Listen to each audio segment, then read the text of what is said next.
Hi friends, तर आज आपण बनवणार आहोत नवीन डिश असं काही नाही, कारण की ती माझ्यासाठी नवीन आहे. कारण की आपण बनवणार आहोत रव्याचे आप्पे. या अगोदर मी बनवले होते, पण डाळीचे आप्पे बनवले होते. रव्याचे आप्पे या अगोदर कधीच नाही बनवले, तर आज आपण रव्याचे आप्पे बनवणार आहोत. तर त्यासाठी आपण या ठिकाणी 1 वाटी रवा घेतलेला आहे, त्यामध्ये अर्धी वाटी दही टाकलेलं आहे आणि त्यानंतर लगेचच आपण त्यामध्ये चवीनुसार मीठ टाकलं आणि काही भाज्या टाकलेल्या आहेत. त्यामध्ये टमाटर, कोथिंबीर, हिरवी मिरची आणि तुम्ही तुमच्या आवश्यकतेनुसार आणि आवडीनुसार तुम्ही गाजर वगैरे वेगळ्या भाज्या पण टाकू शकता.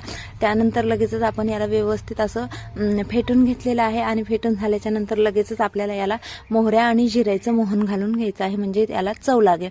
त्यामुळे या ठिकाणी ते मोहन त्यामध्ये टाकलेलं आहे आणि व्यवस्थित मिक्स केलं आणि थोडा वेळ याला रेस्ट करायला ठेवलं. आणि रेस्ट झाल्याच्या नंतर लगेचच आप्पे पात्र घेतलं आणि पात्रामध्ये थोडं थोडं तेल करून टाकलेलं आहे आणि तेल टाकल्याच्या नंतर आप्याचं बॅटर या ठिकाणी यामध्ये टाकलेलं आहे.